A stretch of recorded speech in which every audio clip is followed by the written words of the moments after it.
നമ്മൾ നേരത്തെ പറഞ്ഞു ബി.ജെ.പിയിൽ നവീന യുഗമല്ല നവീന യുഗമാണ്. നവീന യുഗമാണ്. ആ ഒരു യുവനായകനാണ് ഇന്ന് കേരളത്തിന്റെ മണ്ണിലേക്ക് ആദ്യമായി എത്തുന്നത്. അത് വലിയൊരു പ്രാധാന്യം അർഹിക്കുന്ന കാര്യമാണ്. കാരണം ബി.ജെ.പിയിൽ പലപ്പോഴും എല്ലാവർക്കും അറിയാവുന്ന ഒരാളാവില്ല തലപ്പത്തേക്ക് വരിക. പക്ഷേ അവർ വന്ന ശേഷം എത്രമാത്രം കൃത്യതയോടെ ആ സംവിധാനത്തെ നയിക്കുമെന്ന് പലവട്ടം നമ്മൾ കണ്ടറിഞ്ഞതാണ്. എങ്ങനെയാണ് ഓരോ സംസ്ഥാനത്തും ബി.ജെ.പി വന്നിറങ്ങി ഏറ്റവും മികച്ച പ്രകടനത്തിലേക്ക് പോയി ഭരണം പിടിക്കുന്നത്? അവിടെയാണ് കൃഷ്ണൻ ഏറ്റവും ശ്രദ്ധേയമാകുന്നത്. ഈ മറ്റ് രാഷ്ട്രീയ പാർട്ടികളിൽ നിന്നും വിഭിന്നമാകുന്നത് ബി.ജെ.പി എങ്ങനെയാണ് നമ്മൾ കഴിഞ്ഞ കുറേ കാലങ്ങളെ കണ്ടറിഞ്ഞതാണ്. കാരണം അത്രത്തോളം അറിയപ്പെടാത്ത ആൾക്കാരായിരിക്കും നേതൃസ്ഥാനത്തേക്ക് കൊണ്ടുവരുന്നത്. പക്ഷേ അവർ പിന്നീട് അതിശയങ്ങളും അത്ഭുതങ്ങളും സൃഷ്ടിക്കുകയും ചെയ്യും. സുരേഷ്, അതിന്റെ പ്രശ്നം എല്ലാവർക്കും അറിയണമെന്നില്ല. പക്ഷെ പാർട്ടി കൃത്യമായി അറിയുന്നുണ്ടാകും ആരാണ് ആ പദവിയിലേക്ക് വരേണ്ടതെന്ന് കൃത്യമായി പഠിച്ചു തന്നെയായിരിക്കും തീരുമാനിക്കുക. അപ്പോൾ അതേ നിതിൻ നബീൻ ഇന്ന് കേരളത്തിലേക്ക് വരികയാണ്. നിയമസഭാ തെരഞ്ഞെടുപ്പിന് മുൻപ് കളം ഒരുക്കാനായി ബി.ജെ.പിയുടെ ദേശീയ അധ്യക്ഷൻ ഇന്ന് കേരളത്തിലെത്തുകയാണ്. നിതിൻ നബീൻ എത്തുന്നത് 2 ദിവസത്തെ സന്ദർശനത്തിനായാണ്. നിയമസഭാ തെരഞ്ഞെടുപ്പിലെ സ്ഥാനാർത്ഥി നിർണയത്തിന്റെ പ്രാഥമിക ചർച്ചകൾ ദേശീയ അധ്യക്ഷന്റെ നേതൃത്വത്തിൽ നടക്കും. ബി.ജെ.പി നേതൃയോഗത്തിൽ പങ്കെടുക്കും. തൃശൂർ, എറണാകുളം ജില്ലകളിലെ വിവിധ പരിപാടികളിലും ഉണ്ടാകും. നേരത്തെ നമ്മൾ സൂചിപ്പിച്ചതുപോലെ ഇപ്പോൾ ദേശീയ അധ്യക്ഷൻ എത്തുന്നത് പാർട്ടിക്ക് വലിയ കരുത്താകും എന്നാണ് പ്രതീക്ഷിക്കപ്പെടുന്നത്. കൊച്ചിയിൽ നിന്ന് ജിജീഷ് കരുണാകരനും തിരുവനന്തപുരത്ത് നിന്ന് പ്രശാന്ത് ശങ്കരമംഗലത്തോപ്പ് ചേരും. എനിക്ക് തോന്നുന്നു ആദ്യം നമുക്ക് ജിജീഷിലേക്ക്. ജിജീഷ്, അതായത് നമ്മൾ നേരത്തെ പറഞ്ഞ വാചകം ഒന്നുകൂടി ആവർത്തിക്കട്ടെ. നിതിൻ നബീൻ നവീന യുഗമല്ല നവീന യുഗമാണ് ബി.ജെ.പിയിൽ വരാനിരിക്കുന്നത് എന്നാണ് അണിയറ സംസാരം. അപ്പോൾ എപ്പോഴാണ് അദ്ദേഹം എത്തുക? എന്തൊക്കെയാണ് പരിപാടി?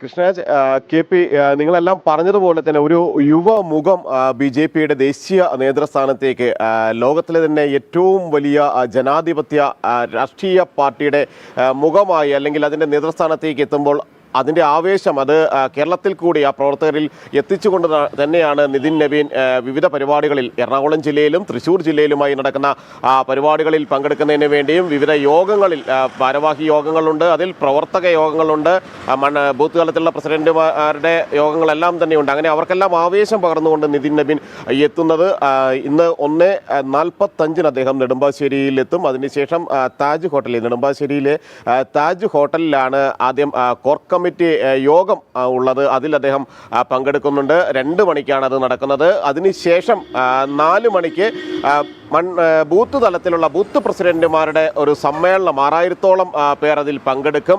ആ സമ്മേളനത്തിൽ അദ്ദേഹം അഭിസംബോധന ചെയ്തുകൊണ്ട് 4 മണിക്ക് സംസാരിക്കുന്നു. ആ ഒരു പരിപാടിയാണ് ഏറ്റവും രാവിലെ നടക്കുന്നത്. അത് അങ്കമാലി അർലസ് കൺവെൻഷൻ സെന്ററിലാണ് ആ ഒരു പരിപാടി സംഘടിപ്പിച്ചിരിക്കുന്നത്. 6000-ഓളം വരുന്ന ബൂത്ത് പ്രസിഡന്റുമാരെ അദ്ദേഹം അഭിസംബോധന ചെയ്തുകൊണ്ട് അവർക്ക് ആവേശം, യുവ നേതൃത്വത്തിൻ്റെ ആവേശം അവരിലേക്ക് കൂടി പകർന്നുകൊണ്ട് തന്നെയായിരിക്കും അദ്ദേഹത്തിൻ്റെ ഓരോ വരികളും ഓരോ വാക്കുകളും ഉണ്ടാകുക. അത് ശ്രദ്ധാപൂർവം കേൾക്കുന്നതിന് തന്നെയാണ് ഭാരവാഹികൾ ഓരോരുത്തരും കാത്തു നിൽക്കുകയും ചെയ്യുന്നത്. അതിനുശേഷം വൈകിട്ട് 5 മണിക്ക് അദ്ദേഹം പാലാരിവട്ടം റിനയിൽ യോഗത്തിൽ പങ്കെടുക്കുന്നുണ്ട്. അവിടെ കോർ കമ്മിറ്റി യോഗമാണ് നടക്കുന്നത്. ബി.ജെ.പിയുടെ കോർ കമ്മിറ്റി യോഗം, ഏറ്റവും പ്രധാനപ്പെട്ട നേതാക്കൾ പങ്കെടുക്കുന്ന ആ യോഗം. അതിനുശേഷം NDAയുടെ ഒരു യോഗവും റിനയിൽ വെച്ച് തന്നെ സംഘടിപ്പിച്ചിട്ടുണ്ട്. ഈ ഒരു 5 മണിക്ക് തന്നെയാണ് ആ ഒരു യോഗവും. ആദ്യത്തെ യോഗത്തിന് ശേഷം NDAയുടെ യോഗം നടക്കും. അതിനുശേഷം അദ്ദേഹം കാര്യാലയം പ്രാന്ത കാര്യാലയം എളമക്കരയിലുള്ള രാഷ്ട്രീയ സ്വയംസേവക സംഘത്തിൻ്റെ സംസ്ഥാന കാര്യാലയത്തിൽ സന്ദർശനം നടത്തും.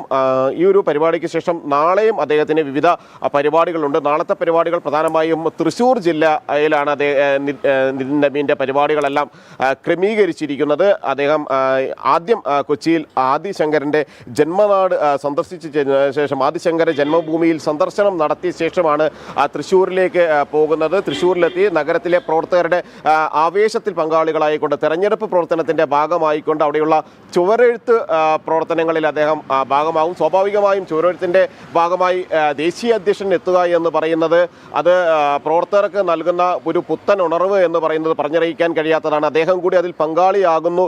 താഴേക്കടയിലേക്കുള്ള പ്രവർത്തകർ, അങ്ങനെ തന്നെയാണ് അദ്ദേഹം അദ്ദേഹം ബീഹാറിൽ ജനമനസ്സുകളിലേക്ക് എത്തിപ്പെട്ടത് എന്ന് നമുക്ക് മനസ്സിലാക്കാൻ കഴിയും.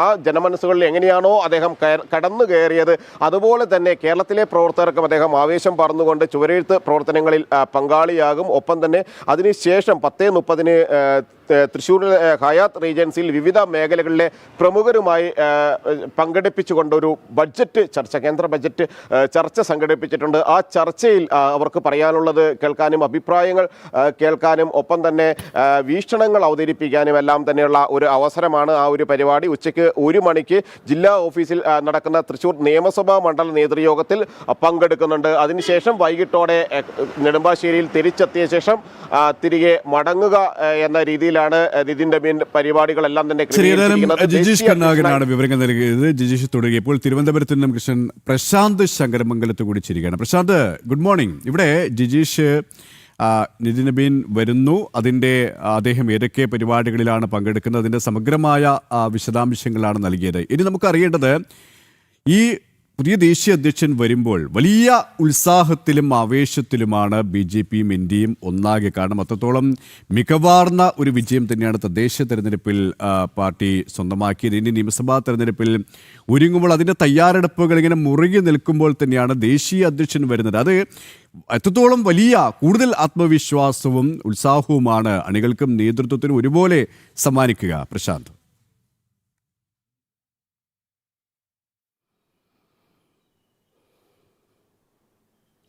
KP കേന്ദ്രമന്ത്രി അമിത്ഷായ്ക്കും പ്രധാനമന്ത്രി നരേന്ദ്രമോദിക്കും ശേഷമാണ് BJP ദേശീയ അധ്യക്ഷൻ കേരളത്തിലേക്ക് എത്തുന്നത്. വലിയ ആവേശം. പുതിയ ദേശീയ അധ്യക്ഷൻ എത്തുന്നു. 2 കാര്യങ്ങളാണ്. ദേശീയ അധ്യക്ഷൻ എത്തുന്നു എന്നതും മറ്റൊന്ന് ദേശീയ അധ്യക്ഷനായ ചുമതല ഏറ്റെടുത്ത ശേഷം ആദ്യത്തെ സന്ദർശനമാണ് നിതിൻ നബീദിൻ്റെ സന്ദർശനം എന്നതാണ് ഏറ്റവും ഒരു വൈശിഷ്ട്യം ഈ ഒരു സന്ദർശനത്തിൽ അർഹിക്കുന്നത്. എന്തായാലും രാഷ്ട്രീയപരമായി നമുക്ക് സംസാരിക്കുകയാണെങ്കിൽ BJPക്ക് അനുകൂലമായ ഒരു സാഹചര്യം കൂടി ഒരുങ്ങി നിൽക്കുന്നൊരു സാഹചര്യം ഈ കേരളത്തിലുണ്ട്. അതുകൊണ്ട് തന്നെ തദ്ദേശ സ്വയംഭരണ തെരഞ്ഞെടുപ്പിലെ ഒരു വലിയ വിജയം എല്ലാ പഞ്ചായത്തുകളിലും അടക്കം നഗരസഭകളിലടക്കം വലിയ രീതിയിലൊരു വിജയം കൈവച്ചിരിക്കുന്ന സാഹചര്യമുണ്ട്. അങ്ങനെ ഒരു അനുകൂല സാഹചര്യങ്ങൾ നിൽക്കുന്ന സമയത്താണ് ദേശീയ അധ്യക്ഷൻ കൂടി അതിന് നിയമസഭാ തെരഞ്ഞെടുപ്പിൻ്റെ പ്രവർത്തനങ്ങൾക്ക് കൂടി ചുക്കാൻ പിടിക്കുവാനായിട്ട് എത്തുന്നത് എന്നതുകൂടിയാണ് ഏറ്റവും വലിയ സവിശേഷതയായിട്ട് നമുക്ക് പറയേണ്ടത്.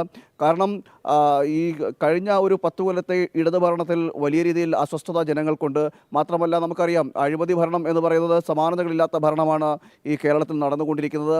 അതോടൊപ്പം തന്നെ സ്വജനപക്ഷപാതവും ക്രമക്കേടുകളുമൊക്കെ ഓരോ ദിവസവും നമ്മൾ പല രീതിയിൽ വാർത്തകളായി നൽകിയിട്ടുള്ളതാണ്. അങ്ങനെ ജനങ്ങൾ പൊറുതിമുട്ടി നിൽക്കുന്ന ഒരു സാഹചര്യം നിലനിൽക്കുന്നു. ഈ ഒരു സാഹചര്യത്തിലാണ് ദേശീയ അധ്യക്ഷൻ നിതിൻ നബീൻ കേരളത്തിലെത്തുന്നത്. നിയമസഭാ തെരഞ്ഞെടുപ്പിൽ ഭരണം പിടിക്കുക എന്നൊരു ലക്ഷ്യം കൂടി മുന്നിൽ കണ്ടുകൊണ്ട് തന്നെയാണ് അദ്ദേഹത്തിൻ്റെ സന്ദർശനം. അതുകൊണ്ട് തന്നെ അതിൻ്റെ പ്രവർത്തനങ്ങളായിരിക്കും കേരളത്തിൽ പ്രധാനമായിട്ടും നേതാക്കളുമായി ചർച്ച ചെയ്യുക എന്നതാണ് നമുക്ക് മനസ്സിലാക്കാൻ കഴിയുന്നത്. മറ്റൊരു കാര്യം എന്ന് പറയുന്നത് ഇവിടെ ഘടകകക്ഷികളുമായിട്ടെല്ലാം ഒരു ചർച്ച നടക്കുമെന്ന് നമുക്ക് മനസ്സിലാക്കുന്നു. BDJS ആയാലും ശരി, കാമരാജ് കോൺഗ്രസ് ആയാലും ശരി. ഏറ്റവും എടുത്തു പറയേണ്ടത് 2020 കൂടി ഇപ്പോൾ NDAയുടെ ഭാഗമായിട്ട് വന്നിരിക്കുന്നു എന്നത് കൂടി വലിയൊരു അനുകൂല ഘടകമായിട്ട് നമുക്ക് മനസ്സിലാക്കാൻ കഴിയും. ഈ എറണാകുളം മേഖലയിൽ ഏതാനും ചില ഇടങ്ങളിലെങ്കിലും വലിയ രീതിയിലുള്ള സ്വാധീനം 2020ക്കുണ്ട്. 2020യുടെയൊക്കെ വികസനങ്ങളൊക്കെ നമുക്ക് നേരത്തെ ചർച്ച ചെയ്തിട്ടുള്ളതാണ്. അങ്ങനെ 2020 കൂടിയാണ് ഇപ്പോൾ ഏറ്റവും ഒടുവിൽ ഘടകകക്ഷിയുടെ സ്ഥാനത്തേക്ക് NDAയിലേക്ക് എത്തിയിരിക്കുന്നത്. അങ്ങനൊരു സാഹചര്യം കൂടി ഒരുങ്ങി നിൽക്കുന്നു. അതോടൊപ്പം തന്നെ തിരുവനന്തപുരത്തേക്ക് വരികയാണെങ്കിൽ തിരുവനന്തപുരത്ത് കോർപ്പറേഷൻ ഭരണം BJP ഭരണം പിടിച്ചിരിക്കുന്നു. അതിനുശേഷം മേയറായിട്ട് സ്ഥാനമേറ്റതിന് ശേഷം VV രാജേഷിൻ്റെ പ്രവർത്തനങ്ങളും വലിയ രീതിയിൽ ജനപിന്തുണ നൽകുന്ന ഒരു സാഹചര്യം നിലനിൽക്കുന്നു. അതായത് ഈ തെരഞ്ഞെടുപ്പ് വാഗ്ദാനങ്ങളെല്ലാം പാലിക്കുന്ന ഒരു നിലപാട് VV രാജേഷ് സ്വീകരിച്ചിരുന്നു. അത് പല ഡ്രൈനേജുകളുടെ കാര്യത്തിലായാലും ശരി, തെരുവുനായകളുടെ കാര്യത്തിലായാലും ശരി, ഇതൊക്കെ ഈ ഒരു ചുരുങ്ങിയ കാലം കൊണ്ട് ഇത്തരം കാര്യങ്ങൾ നടപ്പിലാക്കുമ്പോൾ അല്ലെങ്കിൽ നടപ്പിലാക്കാൻ ആർജവമുള്ളൊരു ഭരണകൂടം വന്നു എന്നൊരു തോന്നൽ ജനങ്ങൾക്കുണ്ട്. നമ്മൾ പലരോടും സംസാരിക്കുമ്പോൾ അല്ലെങ്കിൽ ഈ വിഷയവുമായി ബന്ധപ്പെട്ട് പല സ്ഥലങ്ങളിലെല്ലാം പോകുമ്പോൾ മേയറുടെ പ്രവർത്തനങ്ങളെ അടക്കം വലിയ രീതിയിൽ പുകഴ്ത്തുന്ന അല്ലെങ്കിൽ ഇങ്ങനെയായിരിക്കണം മേയർ, ഇങ്ങനെയായിരിക്കണം ഒരു ഭരണാധികാരി എന്നതടക്കമുള്ള കാര്യങ്ങൾ ജനങ്ങൾ തന്നെ പറയുന്നു. അപ്പോൾ BJPയുടെ ഭരണം കൂടി വന്നാൽ സംസ്ഥാനത്ത് BJP കൂടി ഭരിക്കുന്ന ഒരു സാഹചര്യം ഉണ്ടായിക്കഴിഞ്ഞാൽ വലിയ രീതിയിലുള്ള വികസനങ്ങൾ ഉണ്ടാകുമെന്നൊരു തോന്നലെല്ലാം ജനങ്ങൾക്കുണ്ട്. അതുകൊണ്ട് തന്നെ ഈ ഒരു രാഷ്ട്രീയ സാഹചര്യവും BJPക്ക് വലിയ രീതിയിൽ അനുകൂലമായിരിക്കുന്ന ഒരു രാഷ്ട്രീയ സാഹചര്യം ഇപ്പോൾ കേരളത്തിലുണ്ട്. ആ രാഷ്ട്രീയ സാഹചര്യത്തെ കൂടുതൽ അനുകൂലമാക്കിയെടുക്കുക എന്നതുകൂടിയായിരിക്കും ദേശീയ അധ്യക്ഷൻ്റെ ചുമതല ദേശീയ അധ്യക്ഷൻ സന്ദർശനത്തിലൂടെ ലക്ഷ്യം വെക്കുകയും ചെയ്തത്. അതുകൊണ്ട് തന്നെ നേതാക്കളുമായി ചർച്ചകൾ നടക്കും, ഘടകകക്ഷികളുമായി ചർച്ചകൾ നടക്കുമെന്നാണ് മനസ്സിലാക്കാൻ കഴിയുന്നത്. അതോടൊപ്പം തന്നെ മറ്റ് എന്തൊക്കെ കാര്യങ്ങൾ ഈ തെരഞ്ഞെടുപ്പുമായി ബന്ധപ്പെട്ട് സ്വീകരിക്കണം, ആ സ്വീകരിക്കേണ്ട നടപടികൾ എന്തൊക്കെയാണ് എന്നതടക്കമുള്ള കാര്യങ്ങളിലും ചർച്ചകൾ നടക്കും. എന്തായാലും വലിയ ആവേശം ദേശീയ അധ്യക്ഷൻ്റെ വരവിൽ ഉണ്ട്. അതോടൊപ്പം തന്നെ ഏറ്റവും എടുത്തു പറയണം, ഞാൻ നേരത്തെ പറഞ്ഞതുപോലെ പ്രധാനമന്ത്രിയും കേന്ദ്ര ആഭ്യന്തരമന്ത്രിയും അടക്കമുള്ളവർ ഈ കേരളത്തിലെത്തി. കുറച്ച് ഏതാനും മാസങ്ങൾ മാത്രമേ ആയിട്ടുള്ളൂ കേരള സന്ദർശനം കഴിഞ്ഞ് പോയിട്ടുള്ള. അതിൻ്റെ ഒരു അലയൊലികൾ ഇപ്പോഴും ഇവിടെ തങ്ങി നിൽക്കുന്ന ഒരു സാഹചര്യമുണ്ട്. മാത്രമല്ല നമുക്കറിയാം ഈ ബജറ്റിന് ശേഷം എയിംസ് കിട്ടിയില്ല എന്നതടക്കമുള്ള ആക്ഷേപങ്ങളും ഉന്നയിക്കുമ്പോൾ 3 മെഡിക്കൽ കോളേജുകൾ നഷ്ടമാക്കിയ ഒരു സാഹചര്യം സംസ്ഥാനത്ത് നിൽക്കുക. അതായത് ഈ സാധാരണ ആളുകൾക്ക്, പാവപ്പെട്ട ജനങ്ങൾക്ക് ലഭിക്കേണ്ട 3 മെഡിക്കൽ കോളേജുകളാണ് സംസ്ഥാനത്തിൻ്റെ കെടുകാര്യസ്ഥ പോലെ നഷ്ടപ്പെട്ടത്. ESI മെഡിക്കൽ കോളേജ്, കൊല്ലത്ത് വരുന്ന ESI മെഡിക്കൽ കോളേജുകളടക്കം നഷ്ടപ്പെടുത്തിയ ഒരു സാഹചര്യം നിൽക്കുന്നു.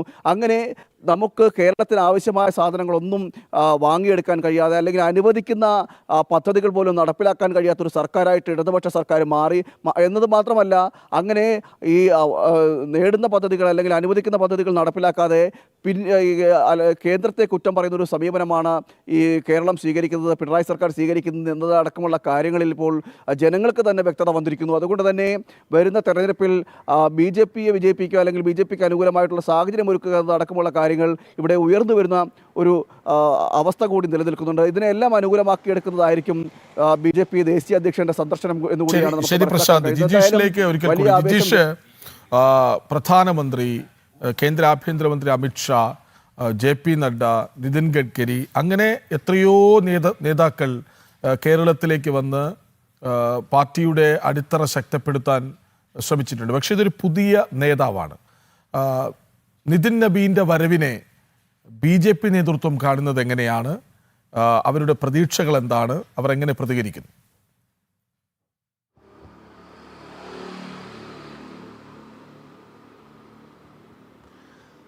കൃഷ്ണരാജ്, BJP നേതൃത്വമാണെങ്കിലും സാധാരണ അണികളാണെങ്കിലും അവരെല്ലാവരും തന്നെ വലിയ ഒരു ആവേശം, കാരണം ഒരു യുവ നേതൃത്വം അവിടേക്ക് വരുന്നു. അതും ഏറ്റവും കഴിവ് തെളിയിച്ച ഒരു നേതാവ്, ബീഹാറിൽ തൻ്റെ സ്വതസിദ്ധമായ പ്രവർത്തന ശൈലിയിലൂടെ മുന്നേറ്റങ്ങൾ ഉണ്ടാക്കാൻ കഴിഞ്ഞ, ജനമനസ്സുകളിൽ ഇടം പിടിക്കാൻ കഴിഞ്ഞ, കാരണം 20 വർഷത്തോളം MLA ആകാൻ ആയിട്ടുള്ള MLA ആയ ചെറു പ്രായത്തിൽ തന്നെ നിയമസഭാ സാമാജികനായി ആ ഒരു കഴിവ് തെളിയിച്ചു. മന്ത്രി എന്ന നിലയിൽ പരക്കാരില്ലാത്ത വിധം അത്രയും പ്രവർത്തനങ്ങൾ അല്ലെങ്കിൽ നടത്തിയിട്ടുള്ള ഒരാൾ തന്നെ ദേശീയ നേതൃത്വത്തിലേക്ക് വരുന്നു, ദേശീയ അധ്യക്ഷനായി വരുന്നു. അദ്ദേഹം കേരളത്തിൻ്റെ പ്രവർത്തനങ്ങളുടെ ഭാഗമായി കേരളത്തിലും നിർദ്ദേശങ്ങൾ നൽകാൻ വേണ്ടിയും അവർക്ക് ആവേശം പകരാനും എത്തുന്നു എന്നത് വലിയ ഒരു ഊർജ്ജം തന്നെയാണ് പ്രവർത്തകരെ സംബന്ധിച്ചിടത്തോളം, നേതാക്കളെ സംബന്ധിച്ചിടത്തോളം എല്ലാം തന്നെ നൽകിയിരിക്കുന്നത്. ഇത് വരുന്ന നിയമസഭാ തെരഞ്ഞെടുപ്പിൽ ആ ഒരു പ്രവർത്തനം അത് നേരത്തെ തന്നെ BJPയെ സംബന്ധിച്ചിടത്തോളം വളരെ നേരത്തെ തന്നെ ആരംഭിച്ചിട്ടുണ്ട്. ആ പ്രവർത്തനങ്ങൾക്ക് കൂടുതൽ കരുത്ത് പകരുന്നത് തന്നെയാണ് LK അദ്വാനിയും അടൽ ബിഹാരി വാജ്പേയിയും അടക്കമുള്ള ആളുകൾ, അമിത്ഷാ അടക്കമുള്ള ആളുകൾ അവർ ഇരുന്നിട്ടുള്ള ഒരു കസേരയിലേക്ക് തന്നെയാണ് നിതിൻ നബീൻ അദ്ദേഹം എത്തിയിട്ടുള്ളത്. ഒരു യുവത്വം 45 വയസ്സ് മാത്രമുള്ള, അല്ലെങ്കിൽ BJP എന്ന ഭാരതീയ ജനതാ പാർട്ടി രൂപം കൊള്ളുന്ന സമയത്ത് ആ ഒരു 1980 ജനിച്ച ഒരാൾ അതേ പാർട്ടിയുടെ തലപ്പത്തേക്ക് ഈ ഒരു പ്രായത്തിൽ 45-ാം വയസ്സിൽ കടന്നു വരുന്നു എന്ന് പറയുമ്പോൾ അത് യുവാക്കളെ സംബന്ധിച്ചിടത്തോളം തങ്ങൾക്കും ഏറെ പ്രവർത്തിക്കാൻ കഴിയും, തങ്ങൾക്കും ദേശീയ രാഷ്ട്രീയത്തിനൊപ്പം നിന്ന് ഏറെ പ്രവർത്തിക്കാൻ കഴിയുമെന്ന ഒരു ആത്മവിശ്വാസം അവരിൽ നൽകുന്നുണ്ട്, ആ പ്രവർത്തകരിൽ അത് നൽകുന്നുണ്ട്. അതുതന്നെയാണ് നിതിൻ നബീനിലൂടെ ദേശീയ നേതൃത്വവും BJPയുടെ നേതാക്കൾ നിലവിലുള്ള പ്രധാനമന്ത്രി നരേന്ദ്രമോദി അടക്കമുള്ള ആളുകൾ അദ്ദേഹത്തെ ഈ ഒരു പ്രധാനപ്പെട്ട ചുമതല ഏൽപ്പിക്കുമ്പോൾ, ദേശീയ നേതൃത്വത്തിൻ്റെ തലപ്പത്തേക്ക് എത്തിക്കുമ്പോൾ അവരെ സംബന്ധിച്ചെല്ലാം തന്നെ ഉള്ള ഒരു കാഴ്ചപ്പാട് എന്ന് പറയുന്നതും അതുതന്നെയാണ്. യുവത്വത്തെ കൂടുതൽ ദേശീയ പ്രവർത്തനങ്ങളിൽ അടുപ്പിക്കുക, ഭാരതീയ ജനതാ പാർട്ടിയുടെ പ്രവർത്തനങ്ങളിൽ ഭാഗമാക്കുക എന്നത് മാത്രമല്ല രാജ്യ പുരോഗതിയുടെ ഭാഗമാക്കി മാറ്റുക എന്നത് കൂടിയാണ് ആ ഒരു നേതാക്കളെല്ലാം തന്നെ ഉദ്ദേശിച്ചത്. എങ്ങനെയാണോ അടൽ ബിഹാരി വാജ്പേയി ഭാരതീയ ജനതാ പാർട്ടിക്ക് വേണ്ടി തുടക്കകാലത്ത് പ്രവർത്തിച്ചത്, എങ്ങനെയാണോ LK അദ്വാനി ആ പ്രവർത്തനങ്ങൾ അത് രാജ്യമെങ്ങും അദ്ദേഹം വ്യാപിപ്പിക്കാൻ വേണ്ടി ശ്രമിച്ചത്, എങ്ങനെയാണോ ഏറ്റവും ഒടുവിൽ അമിത്ഷാ അടക്കമുള്ള JP നദ്ദ അടക്കമുള്ള നേതാക്കൾ ആ പ്രവർത്തനത്തിൻ്റെ ഭാഗമായി മാറിയത്, അതിന് സമാനമായ രീതിയിൽ പ്രവർത്തിക്കാൻ കഴിയുന്ന, അതേ ഊർജ്ജസ്വലതയോടെ പ്രവർത്തിക്കാൻ കഴിയുന്ന ഒരു നേതൃത്വം ഉണ്ടാകുമ്പോൾ അത് കൃത്യമായി തന്നെ അത് പ്രവർത്തകർക്ക് പുതിയ ഒരു ഊർജ്ജവും ആവേശവും പറഞ്ഞ് മുന്നോട്ട് പോകും. ഓരോ ഭാഗങ്ങളിലും, അതായത് എറണാകുളത്തെയും തൃശ്ശൂർ ജില്ലയിലും മാത്രമാണ് ഇപ്പോൾ അദ്ദേഹം എത്തുന്നത് എങ്കിൽ മറ്റു ജില്ലകളിലെ പ്രവർത്തകർക്ക് കൂടി അത് ഒരു പുത്തൻ ഉണർവ് പകരുകയും ചെയ്തിട്ടുണ്ട്. കഴിഞ്ഞ ദിവസങ്ങളിലെല്ലാം പ്രവർത്തകർ അതിന്റെ ഒരു ഒരുക്കങ്ങളിലായിരുന്നു. തൃശ്ശൂർ ജില്ലയിലെ ആണെങ്കിലും ജില്ലയിലാണെങ്കിലും എല്ലാം തന്നെ പ്രവർത്തകർ തങ്ങളുടെ പുതിയ ദേശീയ യുഗം പിറക്കുകയാണ്. നിതിൻ നബി ഒരു തലമുറ മാറ്റം, പുതിയ യുഗം അല്ലേ? 2 ദിവസത്തെ സന്ദർശനത്തിലായാണ് വരുന്നത്. എറണാകുളത്തും തൃശ്ശൂരിലും വിവിധ പരിപാടികളിൽ അദ്ദേഹം പങ്കെടുക്കുന്നുണ്ട്. നിയമസഭാ തെരഞ്ഞെടുപ്പിന് മുന്നോടിയായി പാർട്ടിക്ക് വലിയ പ്രതീക്ഷ നൽകുന്ന, വലിയ ആത്മവിശ്വാസം പകരുന്ന ഒരു സന്ദർശനമാണ് അദ്ദേഹത്തിൻ്റെത് എന്ന കാര്യത്തിൽ സംശയമില്ല. BJP വലിയ പ്രതീക്ഷയിലാണ്, ആത്മവിശ്വാസത്തിലാണ്. വിവരങ്ങൾ നൽകുകയായിരുന്നു പ്രശാന്ത് ശങ്കരമംഗലത്തും ജിജീഷ് കർണാകരനും.